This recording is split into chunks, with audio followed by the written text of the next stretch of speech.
Welcome back. You're watching Today. Now, young buyers are finding their way home.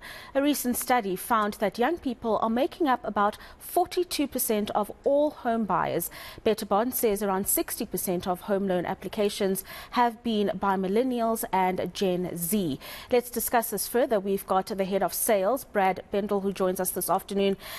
Thank you for your time this afternoon, Bradd. And it's quite an interesting set of data that's coming out in terms of those that are looking to purchase property.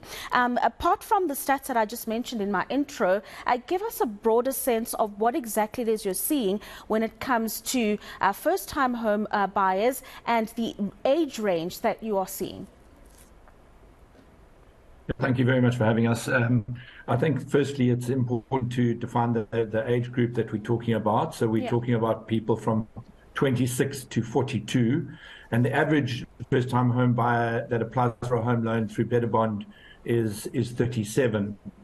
The interesting thing about this is that this group of people are seeing property as a means of building equity, and they also see it as a reliable long-term investment.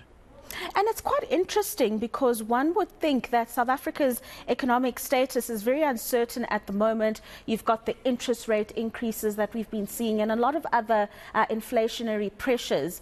So with more young people getting applying for home loans and the like, are you seeing that it's a big number of people, or is it still relatively conservative simply because of the economic circumstances? No, actually, on the contrary, this makes up 60% of our home loan applications, this group of people. Post-COVID, we've seen an increase in this specific group of buyers or range of buyers, primarily because their incomes have increased post-COVID. On average, increased from 45,000 Rand a month to 55,000 Rand a month. So that's giving them a much better buying power. So, as a young person myself, one knows that applying for anything can be a laborious task. So I'm just wondering the role of digital and digitization has played in people being interested in actually going through the process, because it is quite a complex one and one would want it to be as simple as possible. Yeah, I agree with you, but the Gen Z generation is fully digitized. And the millennials, so they're accustomed to doing everything online, and we facilitate that. We afford them the ability to get pre-approved online and do the entire home loan online. So, it makes the whole process a lot easier. Yeah, no, absolutely. And I'm just wondering, as a look forward, do you think you might start to see some kind of a slowdown just because we are expecting to see another interest rate hike, or like you say, because people are seeing it as an investment opportunity, they're willing to bite the bullet in the short term, and those applications will continue to flood in? Well, firstly, we really hope that we don't see another interest rate hike. There's talk of us reaching the top of the interest rate cycle now.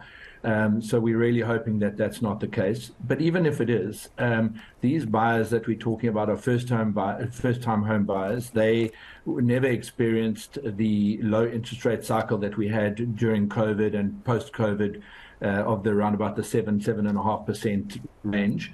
And even at the current interest rate level, we're at 11.75 currently, which is way below the average over the last sort of 10, 15 years of 15 to 16%. So I think there's a good reason, reason to think that this trend will continue.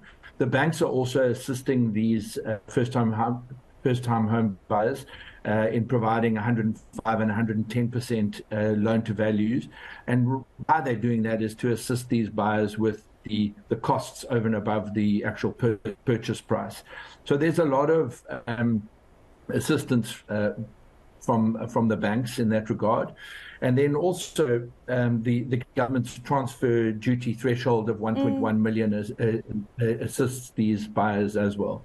Yeah, I want us to get a little bit in depth on those additional costs, Bradd, and if these young people that are applying for home loans are cognizant of the costs that come along with the purchase. I, as a first-time home buyer myself, I didn't really think about the other associated costs, and you find yourself in a bit of a bind when you're trying to finalize everything, and then, of course, residing or renting out the property.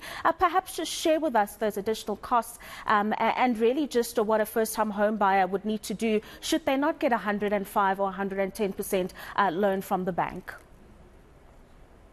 Well, firstly, let me just say that the 105 or 110% loan to value from a bank is not guaranteed. It's based on the individual buyer's credit criteria. And so that's meeting certain criteria, which is very important to note. You know, we always advise buyers to try and save for a 5 or 10% deposit.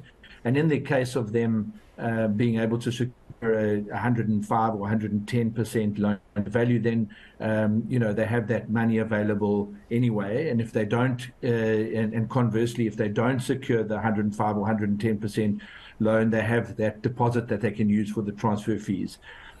So we always advise our buyers to have some liquidity, some cash available to assist with the process.